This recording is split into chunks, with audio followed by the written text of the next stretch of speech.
Video में व्यक्त विचार और राय अतिथि वक्ता के हैं। दर्शकों को विवेक की सलाह दी जाती है।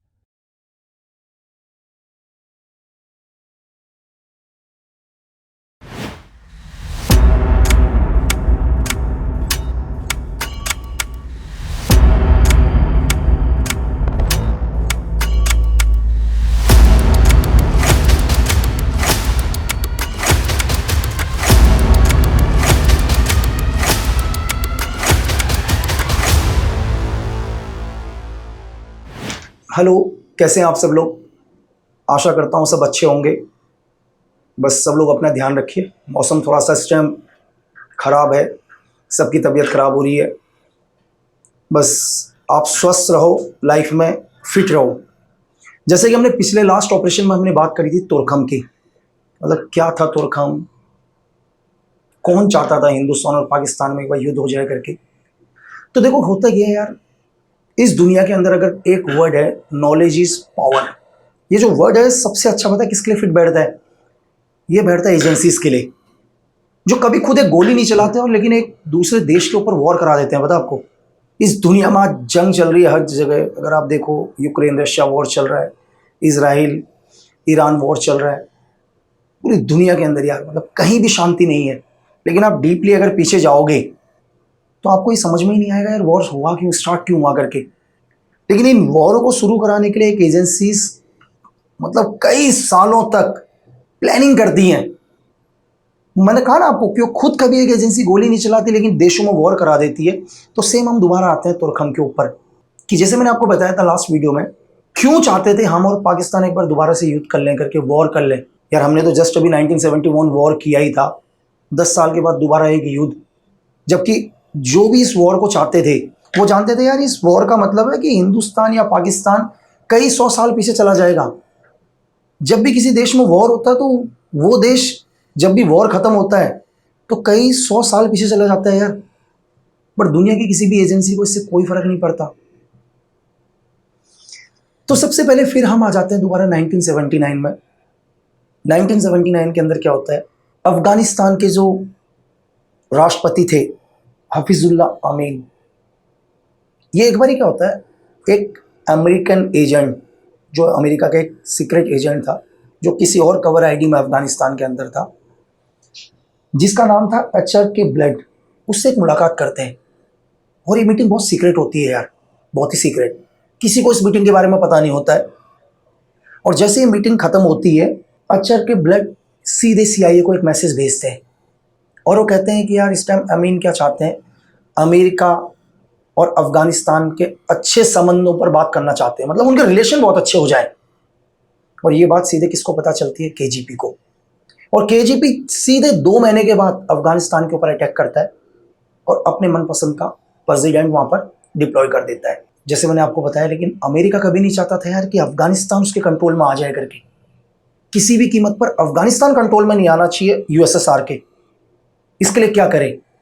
तो सेम मैंने आपको बताया कि अमेरिका क्या करता है, आईएसआई की मदद से फंडिंग देके, वेपन्स मदद करके, पॉलिटिकल हेल्प करके आईएसआई को दुनिया भर का पैसा देता है।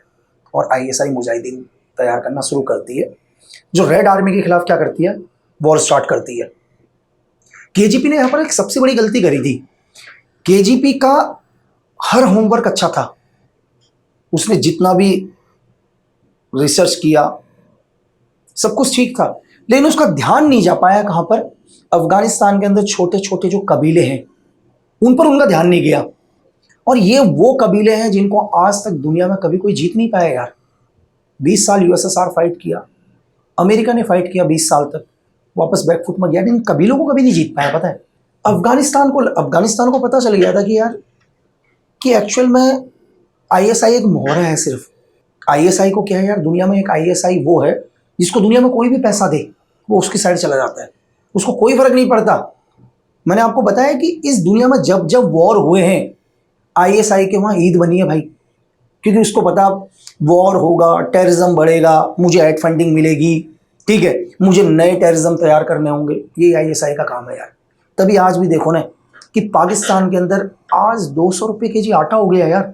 ये सिर्फ आईएसआई की वजह से, वहाँ की आर्मी की वजह से, क्योंकि वहाँ की आर्मी कभी चाहती नहीं पाकिस्तान में पीस हो यार। अगर पाकिस्तान के अंदर पीस हो जाएगा तो आर्मी कहां से पैसा कमाएगी?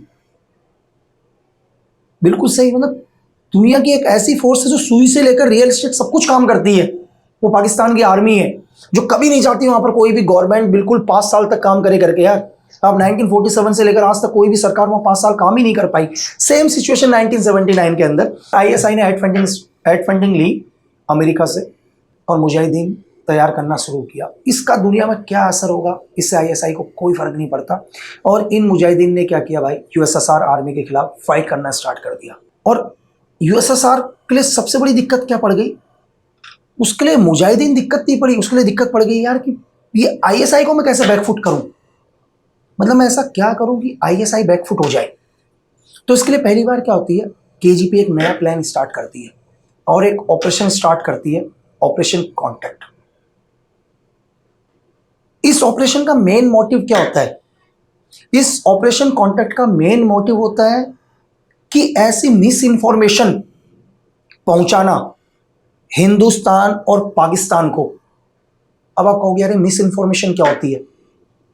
यार स्पाई न्यूज की दुनिया के अंदर इंफॉर्मेशन को पाने से ज्यादा खतरनाक होता है गलत इंफॉर्मेशन आपके हाथ में ना लग जाए। ये बात आप अजीब सा लग रहा होगा आपको सुनना। अगर मुझे कोई कहे यार कि पाकिस्तान के अंदर से या रशिया के अंदर से या यूएस से या चाइना से कोई भी इंफॉर्मेशन लेके आनी है, मुश्किल है, लेकिन इससे भी ज्यादा मुश्किल पता है क्या है, कि मैं गलत इंफॉर्मेशन लेके ना आ जाऊं। तो जितनी भी एजेंसीज होती हैं दुनिया की, ये क्या करती हैं, एक ऐसा प्लान तैयार करती हैं, इनको पता चल जाता है कि सामने वाला आदमी एजेंट है करके, सामने वाला एक एजेंट है या एसेट है किसी दूसरी एजेंसी का, ये उसको मारते नहीं है। ये यहां पर क्या करते हैं, उस तक एक ऐसी इंफॉर्मेशन पहुंचा देते हैं जो ये चाहते हैं कि वो इंफॉर्मेशन इनके देश के लिए जाए। आप सही समझे, सेम केजीपी ने क्या किया, ऑपरेशन कॉन्टैक्ट पर अब ऐसी इंफॉर्मेशन बनाना शुरू कर दिया जो हिंदुस्तान और पाकिस्तान तक पहुंचे। लेकिन गलत इंफॉर्मेशन कैसे हिंदुस्तान और पाकिस्तान तक पहुंचेगी, वो सबसे बड़ी चीज थी, वो सबसे बड़ी मुश्किल थी इनके लिए। तो इसके लिए इन्होंने क्या किया, अपने जितने भी एजेंट थे, इंडिया में हो गया या पाकिस्तान में हो गया, नज़दीक में हमारे श्रीलंका में हो गया, बांग्लादेश में हो गया, उन सबको एक्टिव स्टार्ट कर दिया, सबको एक्टिव कर दिया, अपने एसेट्स वगैरह को। एक ऐसी इंफॉर्मेशन तैयार करी 1981 के अंदर कि हम तक, मतलब उस टाइम हमारी प्राइम मिनिस्टर इंदिरा गांधी जिनका कोड इन्होंने वैनो रखा था, और एक कोड एक्स जो बिल्कुल इंदिरा गांधी के नजदीक पहुंच गया था, उस तक इंफॉर्मेशन पहुंचाना शुरू किया। और उसको एक स्पेशल टास्क दिया इन्होंने कि जब भी इंदिरा गांधी को तुम कोई भी मैसेज दो और उस मैसेज को पढ़ो, तो इंदिरा गांधी का रिएक्शन देखना यार, कि वो रिएक्शन क्या होता है उनका जब वो मैसेज सुन रही है। उनकी बॉडी लैंग्वेज को वॉच करो कि उनके जहन में क्या चल रहा है उस मैसेज को सुनकर। तो जब भी एक्स इंदिरा गांधी को कोई भी मैसेज पढ़ के बताते कि हमारे को एक इंफॉर्मेशन मिली है करके इसी, तो वो इंदिरा गांधी की बॉडी लैंग्वेज को रीड करते थे और वही पूरी इंफॉर्मेशन केजीपी तक पहुंचाते थे। अब इनके पास पहली इंफॉर्मेशन कहां से मिली, तो 1981 में क्या होता है, इस्लामाबाद में हमारे डिप्लोमेट थे, उनका एक एसेट उनके पास पहुंचता है। मतलब उनको ये लग रहा था कि उनका एसेट है, एक्चुअल में वो केजीपी का एक एजेंट है, उनको एक इंफॉर्मेशन पहुंचाता है, जिस इंफॉर्मेशन को पढ़ने के बाद वो शॉक होते हैं और वो सीधे हिंदुस्तान आते हैं। सेम सिचुएशन श्रीलंका में भी, एक बहुत बड़ा जर्नलिस्ट, वहां पर हमारे हाई कमिश्नर थे टी श्री इब्राहिम, उनसे बहुत अच्छी दोस्ती थी एक जर्नलिस्ट की, बहुत बड़ा जर्नलिस्ट, बट एक्चुअली में होता क्या, केजीपी का एक एजेंट था। वो भी उन तक एक मैसेज पहुंचाता है, एक इंफॉर्मेशन देता है, तो उनको भी लगता है उनके हाथ में एक बहुत बड़ी इंफॉर्मेशन मिली है और ये दोनों के दोनों इंफॉर्मेशन हिंदुस्तान के साथ शेयर करी जाती है। तो पहली इंफॉर्मेशन क्या थी पाकिस्तान के अंदर, कि पाकिस्तान क्या कर रहा है, कश्मीर के अंदर टेररिज्म फैलाना शुरू कर रहा है।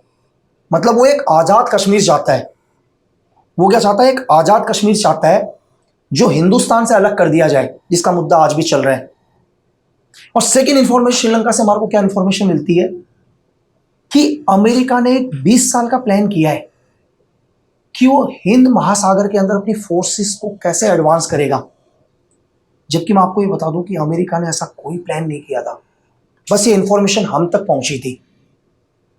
और ये जैसी इंफॉर्मेशन इंदिरा गांधी तक पहुंचती है, तो उनके जो भी उनके नज़दीक में, मैंने आपको बताया जैसे कोड एक्स या कुछ लोग इसे कोड एस के नाम से भी जानते हैं, वो इंदिरा गांधी का रिएक्शन चेक करता है कि इंदिरा गांधी इस इंफॉर्मेशन को, जैसे उनको इंफॉर्मेशन मिली उससे उनका क्या रिएक्शन होता है करके।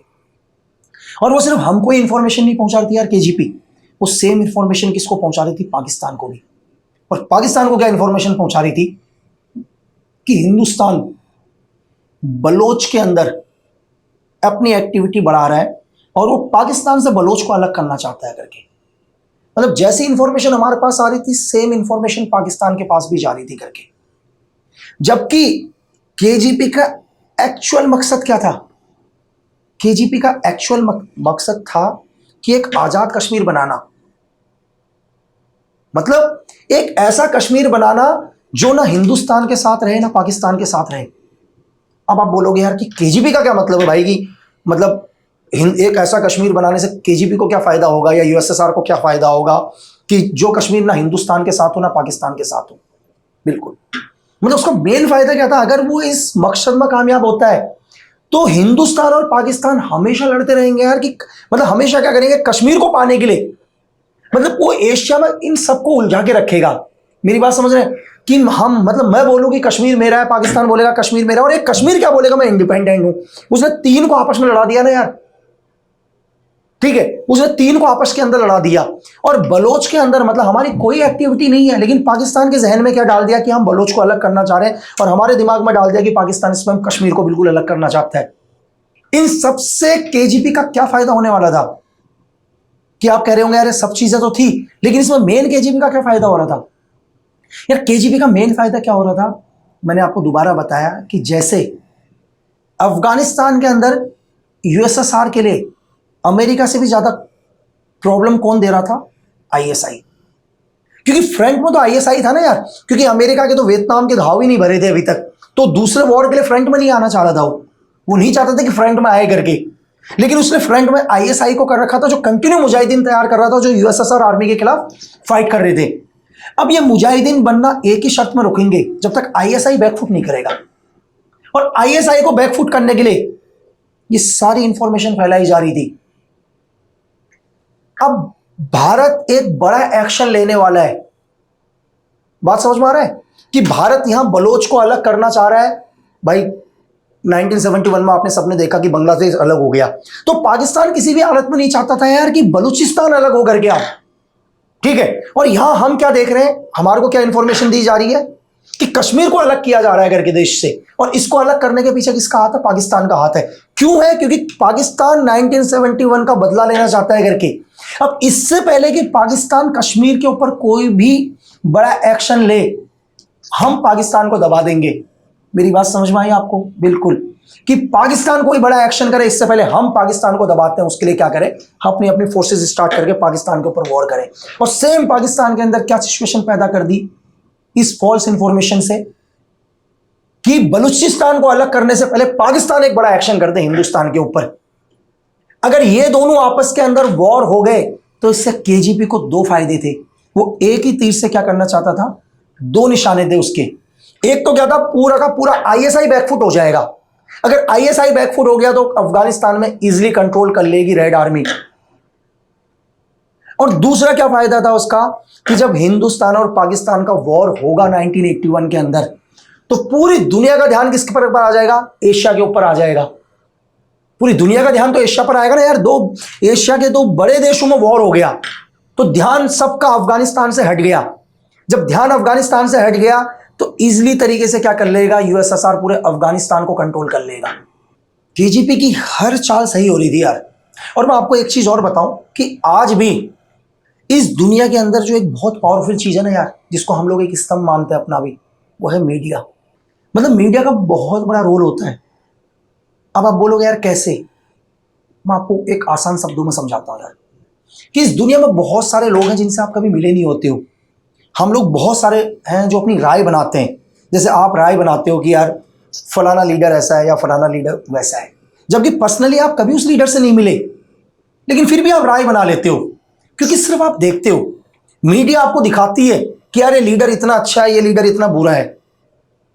यार सच में आप अपने घर के लोगों को नहीं जान पाते जिनसे ज्यादा पूरे जीवन भर रहते हो। आप अपनी वाइफ को नहीं जान पाते यार, अपने बच्चों को नहीं जान पाते। लेकिन आप मीडिया की राय देकर बता देते हो यार ये नेता बहुत अच्छा है, ये नेता खराब है, ये देश बहुत अच्छा है, ये देश बुरा है करके।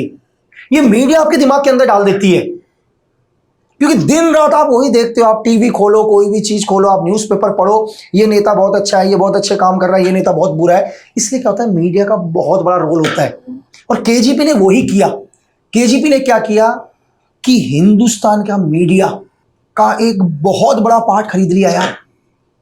और केजीपी ही चाह रहा था कि हिंदुस्तान के अंदर क्या खबरें आए करके, ठीक है। उसने क्या कर दिया, खालिस्तान मूवमेंट को, CWG, एक रशिया की, इसका एक ही काम था, क्या था कि कैसे भी करके खालिस्तान मूवमेंट को बढ़ावा देना। यार यहां अपना कश्मीर का अलग चल रहा है, वहां बलोच का अलग चल रहा है, और इन्होंने खालिस्तान मूवमेंट भी स्टार्ट कर दिया, ठीक है। और इसके लिए मीडिया का बहुत बड़ा रोल रहा है खालिस्तान मूवमेंट को बढ़ाने पर भी। यह सब का सब किसका, केजीपी का। तो मैं आपको यह बताऊं कि केजीपी कहते हैं कि उस टाइम के दौर पर केजीपी हमारे पूरे सिस्टम में घुस गई थी यार। आज भी दुनिया के अंदर आप देखो ना, अभी आपने कुछ दिन पहले एक न्यूज सुना कि यार इजराइल का मतलब मोसाद का एजेंट ईरान के अंदर एज एक लेफ्टिनेंट जनरल, यार एक जनरल पोस्ट पर। तो उस टाइम आप सोचो कि एक छोटे लेवल से लेकर, मीडिया से लेकर, मिनिस्ट्री से लेकर, जैसे मैंने आपको बताया कि उन्होंने कोड रखा था इंदिरा गांधी का वैनो, और वैनो के बिल्कुल इनर सर्कल के अंदर कोड X या S, जो बिल्कुल नियर इंदिरा गांधी के बिल्कुल नजदीकी थे, वो केजीपी के एक एजेंट। तो आप समझ सकते हैं कि मतलब नीचे से लेकर प्रधानमंत्री तक उनके पूरे एजेंट फैल चुके थे। और ज्यादा मुश्किल नहीं था कि किसी को भी मतलब गलत ट्रैक पर ले जाना।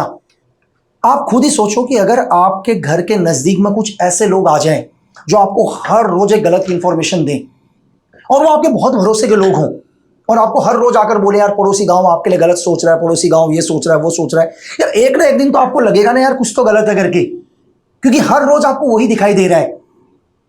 तो सेम सिचुएशन में क्या हो गया कि सारी इंफॉर्मेशन पाकिस्तान को और भी हिंदुस्तान को भी। तो तभी हमारे RNW को लगता है यार कि क्या मतलब इतनी इजीली तरीके से, मतलब इतने इजी तरीके से हमारे को इंफॉर्मेशन मिल रही है। तो पहली बार RNW को यार लगा है माइंड में कि जिस इंफॉर्मेशन के लिए हमारे को पूरा जीवन लग जाता है, तब भी हमें इंफॉर्मेशन नहीं मिल पा रही है, और एक इतनी बड़ी वॉर की इंफॉर्मेशन हम तक पहुंच गई।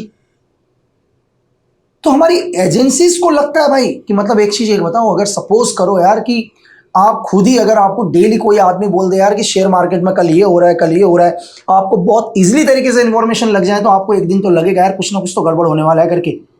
आज मैं 1000 रुपये कमा रहा हूँ, कल 2000 कमा रहा हूँ, परसों 10,000 कमा रहा हूँ, अगले दिन 50,000 कमा रहा हूँ, क्योंकि आपका एनिमी एक दिन आपसे सब कुछ लेके चला जाएगा यार। तो हमारी एजेंसीज RNW ने क्या किया, हर उस पहलू की जांच करना शुरू किया यार कि ये इंफॉर्मेशन हम तक कैसे पहुंच रही है इतनी इजीली तरीके से। जब उन्होंने हर पहलू पर काम करना शुरू किया हमारे एजेंट्स ने, तो पहली बार वो क्या जाते हैं, एक कोड तक पहुंचते हैं, कोड तुरखम तक, और वो देखते हैं कोड तुरखम की शुरुआत कहां से हुई करके। तब उन्हें पहली बार पता चलता है कि यार कोड तुरखम की जो शुरुआत हुई ना, वो USSR से हुई। अब वो देखते हैं कोड तुरखम क्या है मतलब। तो हमारी एजेंसी को समझ में आता है यार कि पाकिस्तान और अफगानिस्तान का जो बॉर्डर है तुरखम, तो डीपली एनालाइज करना शुरू कर देते हैं हमारे एजेंट कि क्या है मतलब तुरखम, क्या है इस कोड का मतलब। तो उन्हें समझ में आता है कि यार केजीपी ने हर इंफॉर्मेशन हम तक पहुंचाई है, हमें वो इंफॉर्मेशन नहीं मिली, हम तक वो इंफॉर्मेशन को पहुंचाई गई थी। सेम ISI को भी इंफॉर्मेशन पहुंचाई गई थी। मैंने आपको पहले भी बताया कि स्पाई न्यूज की दुनिया के अंदर इंफॉर्मेशन हासिल करने से खतरनाक होता है गलत इंफॉर्मेशन आपके हाथ में ना लग जाए यार। बेशक आपको इंफॉर्मेशन ना मिले तो चलेगा, लेकिन ऐसी गलत इंफॉर्मेशन आपके हाथ में ना मिले जो आपका सर्वनाश कर दे। कैसे? कल मुझे कोई बोलता है कि शेयर मार्केट बिल्कुल अब जाएगा, किसी ने मुझे बोला और बहुत खास आदमी ने बोला, और मैं अपने जीवन का पूरा पैसा लगा देता हूं यार, और शेयर मार्केट क्रैश कर जाता तो मैं बर्बाद हो गया ना। तो बेशक मुझे एक इंफॉर्मेशन ना मिले, लेकिन गलत इंफॉर्मेशन ना मिले। तो तुरखम का मतलब क्या था, तुरखम का कोड क्यों रखा था USSR ने तुरखम? एक्चुअली क्या था कि आईएसआई ने तोरखम को बॉर्डर को क्रॉस करके अफगानिस्तान के एंटर हुए और मुजाहिदीन बनाना शुरू किया। तो उनका एक ही मकसद था इस कोर्ट का कि कैसे भी करके जो तुर्खम बॉर्डर है ना, तुर्खम, उस बॉर्डर को दोबारा आईएसआई वापस अपने देश के अंदर चला जाए। ये सारी इंफॉर्मेशन जब हम डीकोड करते हैं और ये सारी इंफॉर्मेशन हम लोग किसके साथ शेयर करते हैं, आईएसआई के साथ शेयर करते हैं कि भाई ऐसा कुछ नहीं है करके, हम कोई बलोच मुद्दे को अलग नहीं कर रहे हैं। तो आईएसआई भी बोलती है भाई हम भी कुछ नहीं कर रहे हैं करके, तो सेम इंफॉर्मेशन उन तक भी पहुंची। तो आप समझ सकते हैं अगर हम इस कोड तुर्खम को डीकोड नहीं करते तो 1981 के अंदर ये संभव था कि हिंदुस्तान और पाकिस्तान का एक बारी दोबारा वॉर हो जाता। अगर दोबारा वॉर होता, जिसे हम हमेशा अपना दोस्त समझते हैं, हमारे दोस्त को कोई फर्क नहीं पड़ता कि हमारे हजारों लोग मारे जाएं, लाखों सोल्जर शहीद हो जाएं, हम हजारों साल पीछे चले जाएं, इस दुनिया में किसी को फर्क नहीं पड़ता यार। मैंने आपको अभी भी बताया कि स्पाइनोज की दुनिया के अंदर कभी कोई दोस्त नहीं होता, यहाँ कोई दुश्मन भी नहीं होता। अगर आपको अपने दुश्मन देश को बर्बाद करना हो तो यहाँ का दुश्मन भी एक हो जाता है यार। वो दुश्मन तब तक आपका साथ रहेगा जब तक उसका निजी फायदा है। जिस दिन उसका फायदा खत्म, वो आपको भी बर्बाद कर देगा। और मैंने आपको बताया कि इस दुनिया के अंदर एजेंसीज कई सालों तक, जो आज आप इंसिडेंट सुनते हैं ना कि आज फलाने जगह पर ये हो गई, आज फलाने जगह में वॉर हो गई, तो एक एजेंसीज उस वॉर को जन्म देने के लिए कई सालों तक मेहनत करती हैं, तब वॉर का जन्म होता है। और आप समझ सकते हैं कि एक एजेंसी किसी दूसरे देश के अंदर घुसकर वहां के पूरे सिस्टम में घुस जाती है यार, तो आप उनका विजन नहीं समझ सकते, उनका एम नहीं समझ सकते। वो कहते हैं कि तुम जाओ, अपने एजेंट को बोलते हैं तुम जाओ दुश्मन देश में, जाओ वहां रहो, वहां शादी करो, वहां बच्चे भी पैदा करो, बट कभी भी अपना मकसद मत भूलना। समझे? मतलब जाओ, जाने के बाद शादी करो, बच्चे भी पैदा करो, पूरे जीवन भर वहीं रहो और वहीं मर जाओ, लेकिन सब कुछ भूल जाओ, लेकिन अपना मकसद मत भूलना कि तुम क्यों गए हो वहां पर। तो आप समझ सकते हैं कि दुनिया के अंदर हर वो चीज सही नहीं होती जो हमें दिखाई दे रही है, और वो हर चीज भी सही नहीं होती जो हमें सुनाई दे रही है। तो हमेशा अपने विवेक का इस्तेमाल करो यार। अगर तुमसे कभी कोई कुछ कहता है तो एकदम से रिएक्ट मत करो, पहले सोचो कि सामने वाले ने हमें ऐसा क्यों बोला है यार, उसके पीछे उसका रीजन क्या बोलने का। मैं आपको देश के लिए ही नहीं बोल रहा हूं, मैं आपको इस मतलब एजेंसी को लेकर नहीं बोल रहा हूं, या मतलब आपको जियो पॉलिटिक्स पर नहीं बोल रहा हूं, मैं आपको एक छोटे से लेवल पर भी बोल रहा हूं यार। कभी कभी क्या होता है कि आप बहुत बड़े दुश्मनी के पीछे एक छोटी सी वजह सुनोगे। तो मैं आशा करता हूं कि जितनी भी मैं आपको इस ऑपरेशन को बता पाया, आपको समझ आया होगा, अच्छा लगा होगा। और मेरे बहुत सारे ऐसे वर्ड्स होते हैं यार जो थोड़ा सा मतलब समझ में नहीं आते, तो आप कमेंट्स में पूछ सकते हैं, ठीक है। और मैं दोबारा आपसे कहूँगा कि स्वस्थ रहो, हमेशा ईश्वर से प्रार्थना करो कि वो हमेशा आपको सुकून दे, भगवान से सुकून मांगो, और हम जल्दी दोबारा मिलेंगे। धन्यवाद। जय हिंद।